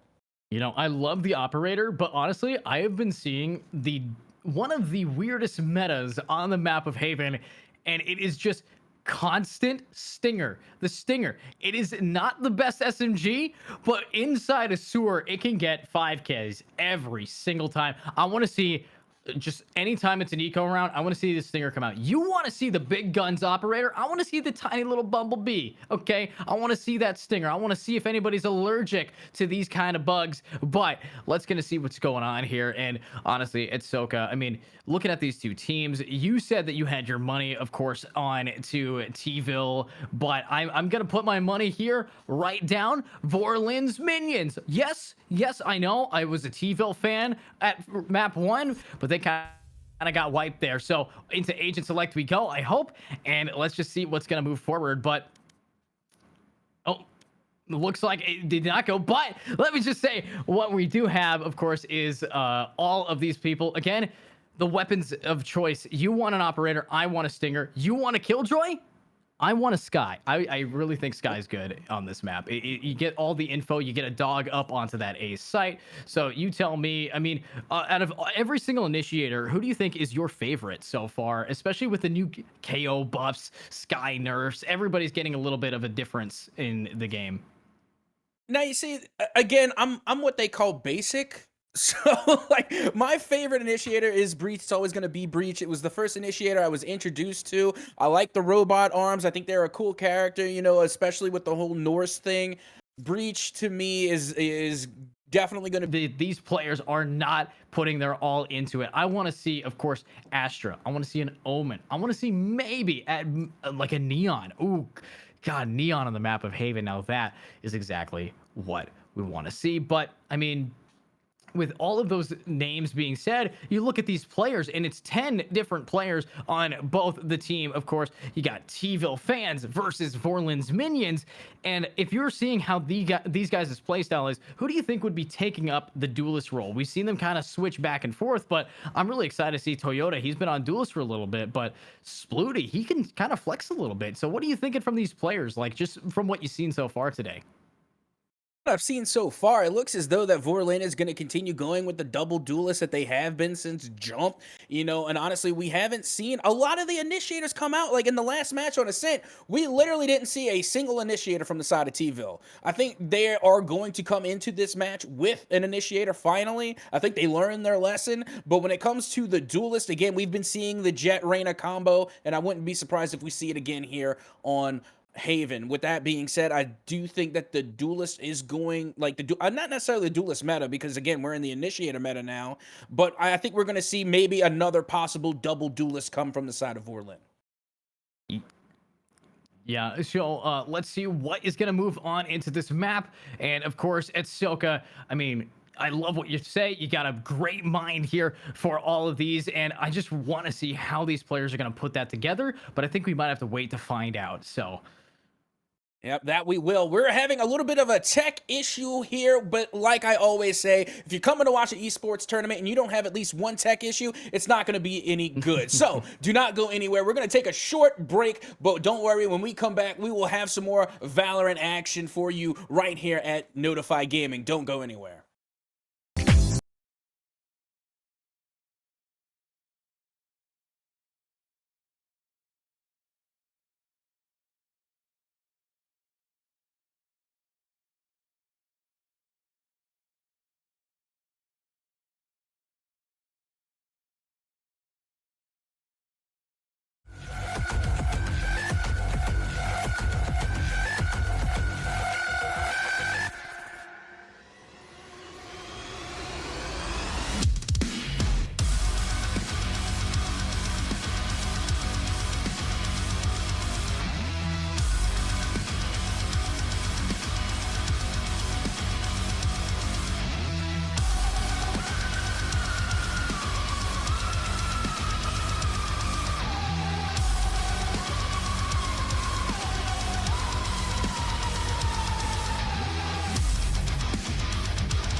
Well, hello and welcome back once again to Notify Gaming's Valorant Tournament. Once again, I am your host, Captain Etsoka, joined by EduCast, and with all technical issues aside, we are finally ready to get this one underway here on Haven as we go straight into Agent Select. yeah, I mean, we saw on the map of Ascent, as we talked about a little bit, just some kind of odd comps moving forward on the map. You know, we saw, of course, how these players were able to get as much space as possible and then completely throw it away by overextending on the attack or maybe overextending on the defense. Regardless, it was a little bit of an off play for these defenders, but now moving into a map of Haven, it is going to be textbook Valorant today. And of course, we have on the attacking side Vorlin's minions. They just took game 2, and look at this team composition. What do you see there, Ahsoka? Well, of course, you know, looking over towards the side of Vorlin, I see my Killjoy pick. That's what I've been waiting for. And who else but Hash to jump on the Killjoy? And then, of course, I do see the Sky. But interesting enough, we see the Phoenix on both sides as well. Choose your But agent. on the side of Tvill, my eye is immediately drawn to that Sage pick. You know, Sage is just so good at cutting off one of the 3 sites. And you gotta have to have that there if you want to get this moving. You know, when you have a Sage, you can absolutely just demolish any attempt at a B push, block it off B. You can say nice garage push. You don't get to do that anymore. Her B and C gameplay is perfect. Also, she can wall off Heaven on or window onto that A site. No matter where she is, she can be found to be useful. Unlike, you know, a Viper. Once you put that stuff down, it's gone. So let's see what's going to move forward here. We are seeing, of course, the defense side rocking the Sage, infamous on that character, but it's all about how these players can now move forward. Going into game 3, lots of pressure, and they all want that mystery box. That they do as we get ready to get round number 1, the pistol round underway here on Haven. And of course, starting things off for the defense is going to be Tvill, and on the side of the offense is going to be Vorlin. So let's see how this one goes. As again, this is going to be a little bit different here, both different from Icebox and Ascent, because of course there are going to be 3 sites instead of the regular 2. And again, this is just every Valorant player should know Haven pretty well. So again, this should be a pretty even match for both sides. A relatively even match here, but look at this push coming out right off the bat.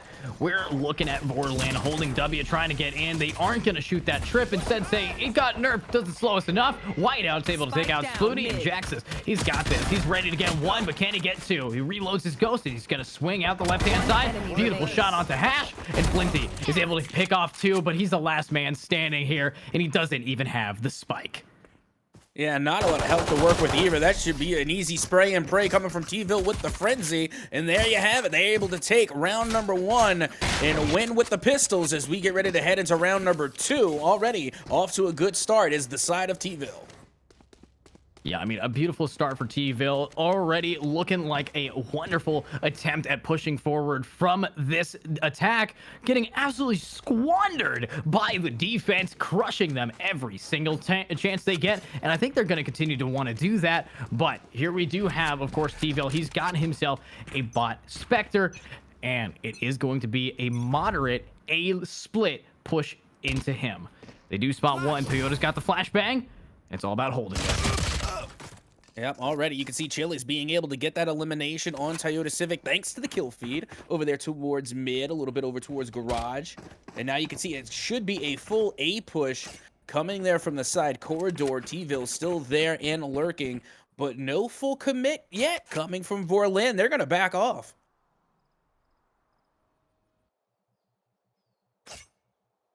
I mean, they gotta back off here. They're trying to see if any info is gonna be given, but it's kind of just gonna be in limbo here. I mean, looking at these slow plays, it's a lot slower than we saw on the map of Ascent. It's all about timing with Tvill. He's in between the site and the back wall, waiting for anybody to push him. And look at these attackers. They're slowly crawling up there, and Tvill is none the wiser. I don't think they've made a single noise. And look at this. He's going to walk away. The timing, unfortunately, going to rotate over to where Vorlin was. That Phoenix opening the door for the site to now get open on A. Beautifully played by their duelist. But Tvill, he wants to retake this, and I think he's going to do it. But there we go. Chili's is going to just push all the way up, getting himself a pick on a Whiteout. No longer a great use of util. And here we have it again. He's waiting for that blind. He's going to throw it out, but it's already over. Doesn't matter, though. Infamous is still going to get the pick on to Flinty. But from heaven, Splooty's going to shut down Infamous. Jaxys is going to get the trade. And there we go. Tvill gets that pick, wants to get for the defuse. And here we are. A clean one tap.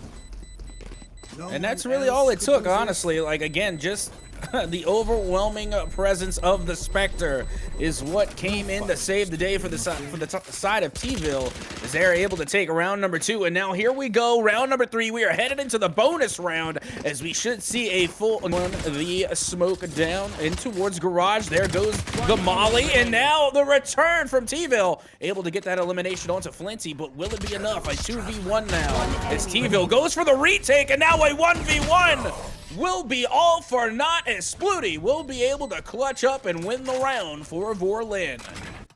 Maybe, yes, Vorlin's minions did clutch up that round there at Soka, but one thing I gotta point out is look at their economy. They can't full buy, and these defenders, they want to. We're gonna see Whiteout buying. This is actually a little bit of a switch here, but can we see everybody here getting these one taps going forward? Of course, Splooti, he's the guy who clutches those, and Tvill, he almost got it. That shot on the left-hand side over to the chamber was chef's kisses, but is it going to be enough of those kisses to actually win the game? Only time tells, as Splooti now pushes long. Yeah, but again, off to a great start. Chili's able to get that early elimination. I've got your trail. I mean, wow, Toyotacivic here. He's got that molly. He's got the hot hands, but does he have the hot aim? Looks like he's instead going to focus on mid, while Flinty is stuck on the site. Whiteout takes out Vorlin. Spike now finally getting put down. Spike planted. And again, that was a great take coming from the side of Vorlin. As you can see, it will be Whiteout going for all the wall bangs. not being able to come up with anything. Toyotacivic now coming from the side, but will get punished from Chili's, and now there you have it. Tvill will go down here in round number 4, and Vorlin are able to equalize and tying us up at 2 apiece. I mean, tying us up, it's what they got to do. The fact that they're able to bring this back is massive. We're seeing a little bit of a pullback from the defender, Toyotacivic. At this time last game, he had 6 kills, and those are nowhere to be seen. He, however, does have his ultimate. The Phoenix is ready to run it down, and run it down he just might this round. He wants to try to run it down, grab himself a Vandal, and run it back. But Toyota, he's got hot hands, and he's ready to chuck him right into window. Splooti peeked out. There we go, takes so much damage. She's actually going to go down. Toyota, incredibly low here, wants to get a heal, and he is going to get healed. But that's a big pick for these defenders at Soka. It is. You know, they desperately needed that one, especially since they're going into this round with a disadvantage. And now you can see Chili's with the spike in hand is going to be headed towards that A site, looking to get the spike down. And there you have it, but not before Toyotacivic will get yet another elimination. And now it is a 5v3 in favor of Tvill going in for the retake. I mean, Tvill retaking it with the frenzy, being fierce, taking down one. Filthy stuck alive, and Toyota, he might have heard my comms because somehow he said, "I bet," and got himself a 4 or 3 kills with only a sheriff. Beautifully played, and he didn't even have to use his run it down. Thrifty. Nice. See, that was a huge win. Again, a nice thrifty there for the side of Tvill, not just because that they went down 2 unanswered rounds, but because they were kind of forced into somewhat of a save round, a force buy, and they were able to come out on top with, again, those impressive early peaks to get those eliminations, and then really being able to solidify their victory in the late game of that last round. Now, they will have a much better footing as we get ready to head into round number 6. You know, round number 6 is a pretty vital round here. It's whether or not we're going to see another tie up, but looking at the scoreboard, Vorlin, it's your team, and you only have 0 kills, 5 deaths. Let's see if you can do a little bit better on attack here, especially since you guys need to win this round, or else you are broke for the next 2. Can we see what's going to happen from Chili's inside of window? I hope so. With a nice, beautiful drone looking to recon out some info. They want to spot Chili's, and they are going to spot him. And lucky, they're not going to actually hit them. If that was a hit, that would be a 100 Fury and a kill. Very close to anything, but Whiteout, he's ready to just peek this over, and he spots Splooti. But that is the man you don't want to try to peek. Here we go. Whiteout. Now pushing forward, Infamous inside of middle. He still has his res, so he wants to stay alive no matter what. Jaxys, though, takes down Hash. The poor Killjoy shut out. And there we go. Vorlin getting his first kill, finally shows up onto the scoreboard at round 6. And there is going to be a heal. Love these gameplays coming out, but look at this ultimate. The blind, they don't know where to run to. And that is a nice use of util from Tvill, but he can't shut down Vorlin yet. Vorlin has to be alive here, and there we go. Toyota gets 1, Toyota gets 2, and it's all over for Stay Alive at the end of the round. I'm gonna tell you, that was a fantastic retake coming from the side of Tvill. Again, they didn't really force the issue there at the mid lane. They allowed the spike to get planted and then simply played for the retake. Even after the ultimates were called in and popped, they did not waver. They were able to play very slowly, very methodically, and really take their time with the retake in order to come out successful. And now they will have a 2-round lead over Vorlin. A 2-round lead is exactly what you kind of want to have, especially against the team of Vorlin, because if they cut the momentum from this team, they do have an incredibly defensive heavy. You need to win as many rounds on defense before the switch, because the second that Killjoy is setting up a turret at C long, you are absolutely going to get crushed. But now they're holding that W key, and they want to get in here. Chili's leading the charge with Whiteout. Oh, look at this play. So aggro, so smart. But is it going to be smart enough? Sitting right behind the box, he is going to get spotted, and Hash is going to say, nice forehead. I'm going to click it. Chili says the same to Infamous. Now, it's going to be an ult coming out, but it doesn't actually connect to Jaxys. So if Jaxys can get this trade, he can actually hold it. But he's just giving all into the gun. And the gun says he can't do it. The RNG's not there. Now, you see, when I see plays like that, it makes me feel so much better about myself, because now I know I'm not the only one who unfortunately gets in those scenarios where you just cannot land that shot. It feels bad for the side of Tvill, but Vorlin feeling pretty good after they were able to get the spike planted and now have the 5v2 player advantage. And now 5v1. As you will see, Tvill will finally go down, and we will see a thrifty round for the side of Vorlin. I mean, I was not expecting a flawless thrifty round. I was expecting a thrifty, but a flawless thrifty? That's got to be a little bit of painfulness coming out for these players. But now their economy still not as good as it could be. Defense here. Jaxys, he's got his tour de force. Honestly, he could just rock that and their economy stays afloat here. Vorlin forgets to buy armor, but who needs to buy armor when you're only confident that they can't even hit you? Let's get right into this round here with the tour de force getting popped at C and Vorlin pushing through mid.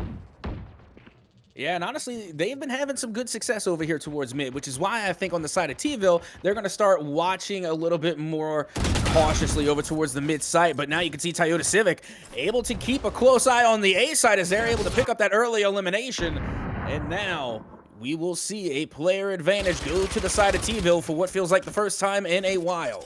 Deploying drone.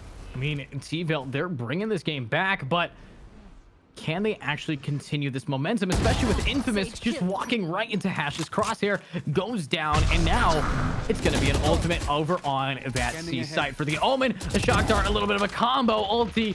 Whiteout gets one. Jaxys takes out Splooti, who TPs all the way to his death, and it's going to be in a 2v4. Hash has his util. He wants to get his alarm bot set up, but Toyota, he's got his crosshair on the head, but he doesn't have his timing right, and Flint is going to get the trade. Now in a 1 against 3, he's waiting for this push. This Omen, but he doesn't know that the Omen's to his right, and the timing! Defenders win the round. Tvill going evil, going right in front of his face and clicking on the head.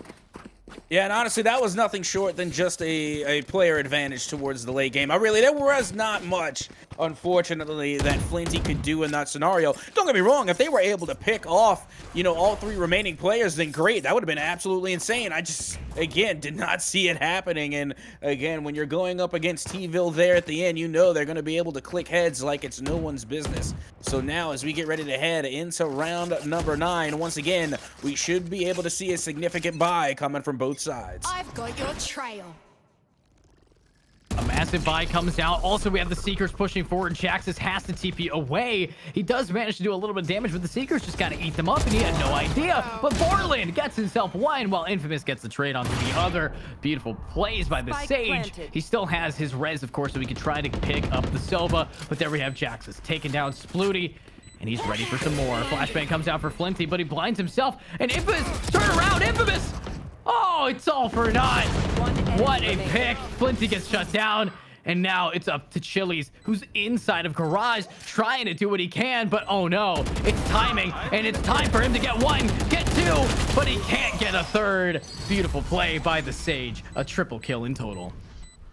Hey, that was still a nice show out coming from Chili's there, being able to pick up the 2-piece. And honestly, I'm thinking they're going to get the flank on the Sage the whole time, but no, they're able to flick and get a double kill there on 2 unsuspecting players from the side of Tvill. But still, a round win is a round win, and that is going to the side of Tvill again, as they will now be able to get a 3-round deficit in their favor. 3-round deficit. I mean, Tvill, they need a lot more here. They need to secure the 9-3 because the second Hash on Killjoy is on that defense. Haven is going to be a lot more of an ugly map for these players. Tvill fans are not going to be a fan of that, but let's see if we can see the Phoenix pushing out of long here while Whiteout tries to get some info. Looks like Toyota is going to get that pick onto Splooti. Beautiful job over at long. But again, these attackers, they're just moving forward. They want to try to hit this B site. Yes, they've already lost their Omen. They have no control over this map. No more smokes. It's all about who can get the picks into this 4 against 5. And now you see, and again, just the fact that they got that early elimination on the Omen, and that Omen happens to be Splooti. And keep in mind, Splooti is one of the top fraggers coming from the side of Vorlin. So getting that early elimination is going to be huge for the side of Tvill, as now they're able to get the elimination on Flinty as well. But hold the phone. Here comes Chili's again, but will eventually get put down by Tvill. And now it is a 4v1 with a lonely Hash here, all by their lonesome, as the time continues to tick away here in round number 10.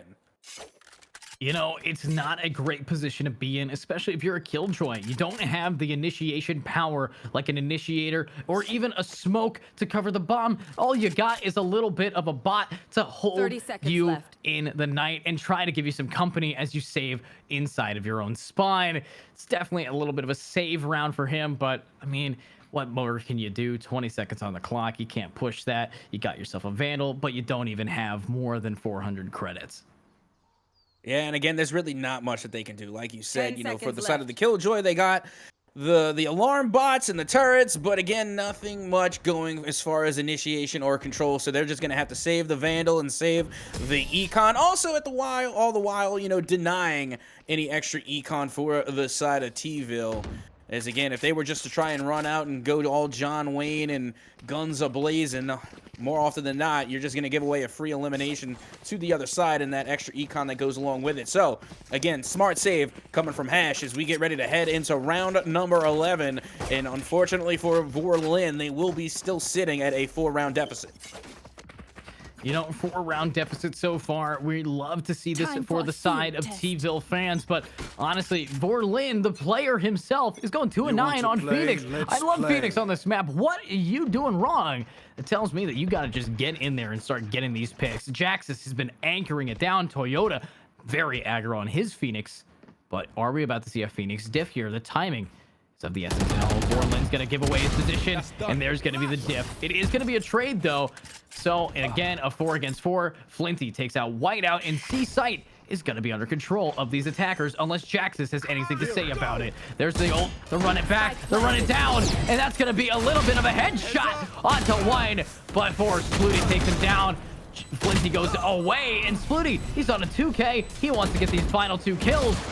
But look at this util usage. They're off the bomb, and the bomb might just get stuck here. Toyota, beautiful play. Flashbang comes out, and Chili's is gonna get gunned down. A 4K for Toyotacivic. And again, they absolutely popped off. We mentioned earlier on with the Phoenix pick coming through for Toyotacivic, and you know, the very first elimination they got in that round was on the Phoenix coming from Vorlin. So definitely Toyotacivic is putting that Phoenix pick to work as they were able to pick up that 4K, and now are the top fraggers for the side of Tvill as they are sitting right now 14-6. 14-6. That is quite a nice little KD, above 2 and ready to get some more 1-taps here. But I mean, look at what we got going on economy wise. We're seeing Splooti forcing all the way up with this team and rocking a bulldog. But is the bulldog gonna be the kind of dog to bite your nuts off, or is Tvill gonna click on your Sky's head and you can't get the trade because you don't even have the weapon to do so? That's what we love seeing. Tvill already hitting all the shots. So all the in-sync flashbang to diff the other. What a play. Tvill now goes above and spots Hash, but he's blind and he's gonna pop his ult to get out of there in perfect time.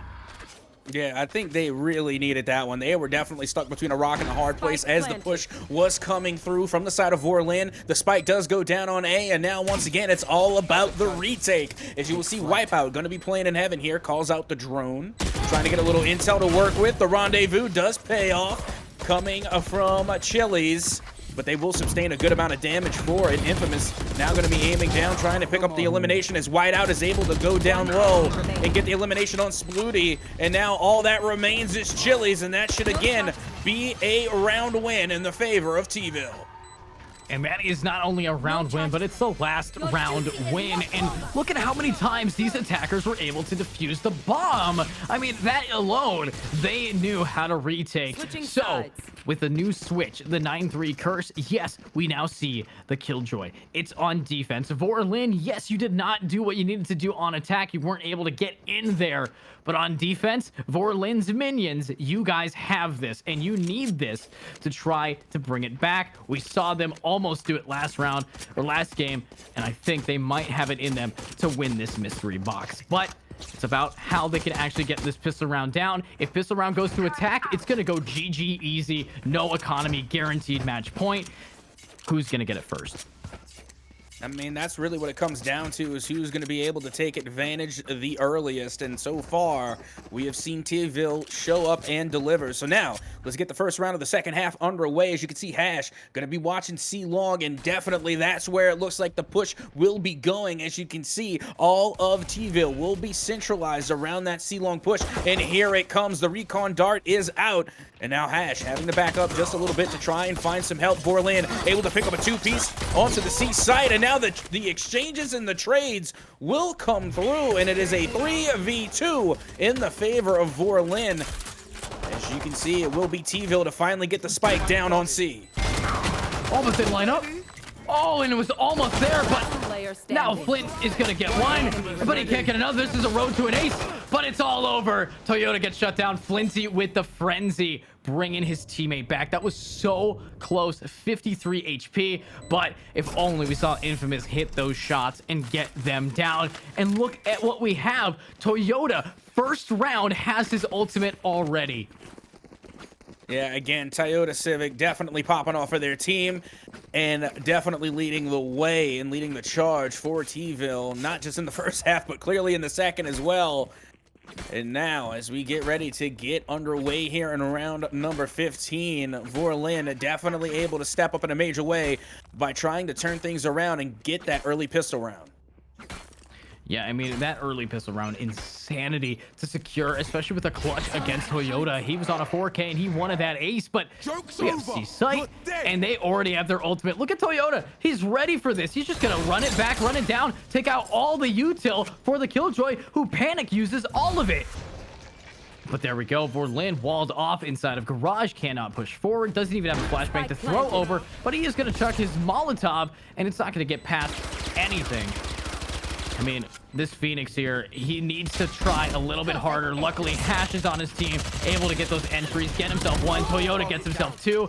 Tvill on another pick. And look at this. Attackers have a huge advantage, but Splooti on long is going to get shut down by Whiteout. And Vorlin, he gets one, but can he get the three more needed to keep his team in the game?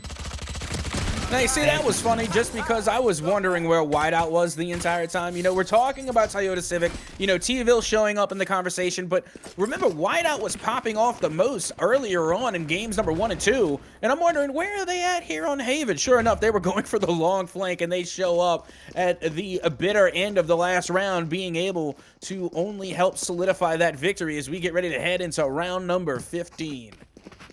You know, round 15, half of 30, and I've seen games go into quintuple overtime. Do I think this is going to go there? Probably not, but Toyota has exactly what he needs to be, a Spectre, and he just showed what he could do with it with the 2K, but here is, of course, Chili's in the flank with a shorty.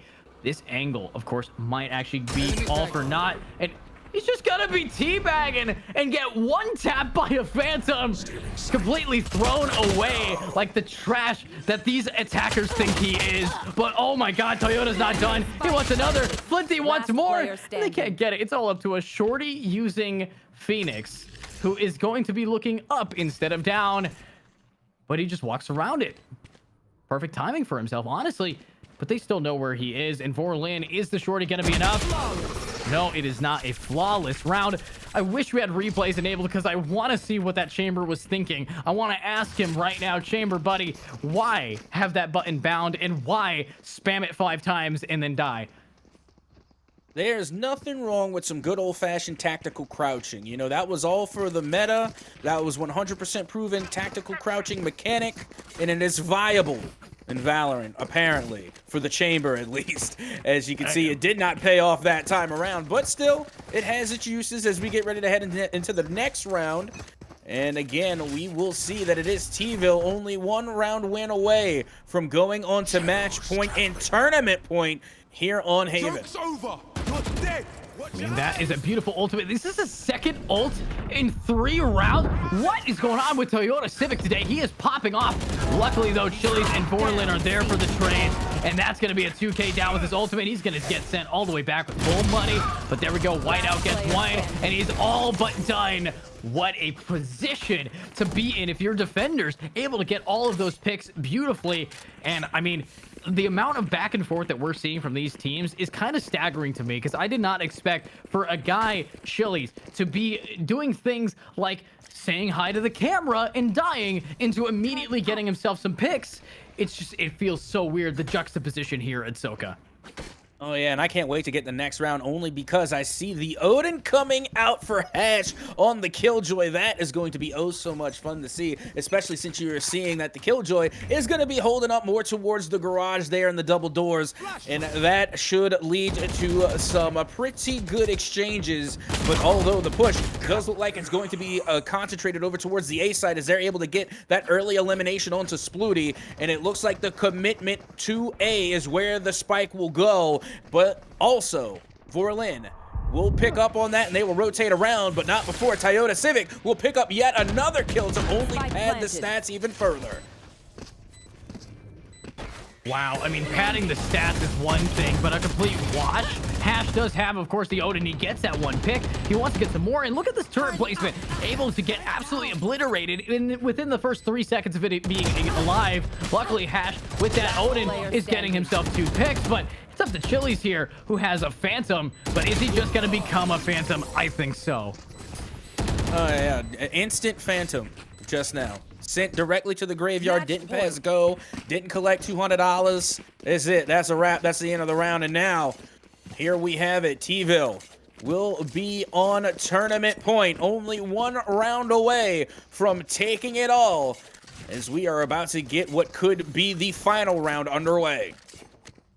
I mean, potentially the final round, but look, the defense, they have enough to buy all of their rifles and a Spectre. No armor on Vorlin. I don't think this guy really likes having armor. I wouldn't either. It's kind of clunky, makes a lot of noise, but that's what happens. Vorlin is going to be the first to die. Maybe next time invest in some armor. Hopefully, though, Splooti can hold this down. He can, takes out Infamous, and now it's going to be match point with Toyota taking out Hash. Of course, we do have Chili's. Gets gunned down, and it's just a 2 against 3 with Flinty taking out Toyotacivic. He's got his heal, and he wants more. Here comes a flashbang out. Beautiful use of util, but the timing from Tvill, he didn't know that the Omen's right in front of him. And I don't think he's gonna check, but luckily, he's got Jaxys right behind him. A bite to the butt. But look, they're going for the knife. This could keep him in the game. I mean, it very well could, but it won't. It won't. Yeah, It exactly. won't. Oh. You were in my way. I mean, Don't get me wrong, it would have been cool. Inevitable. I mean, that's going to be the end of game 3. People bunny hopping into knives, and bunny hopping into a knife is definitely what you want to do for the next casting reel or the next reel that you have. This man wants to get signed to a pro team. If you show like 100 thieves, hey, look, I knifed a guy, maybe they might sign you. But honestly, a great game from everybody there. How do you feel about it at Soka? How do you feel casting it? Honestly, I was here from the very beginning, enjoying every single second of it. And honestly, I enjoyed it more than I usually do, because for the first time in what feels like ever, Captain, in fact, was not capping. I called it right this time around. And Tvill not only was able to take Haven, but they took the whole series. Captain casting curse. Look at you getting broken. I remember over at the other series we've done before, you have cursed it a few times, but this time you're not capping, and I love to see that we got it right. And Toyotacivic, he's the man who gets that right. He absolutely popped off here, getting everything to get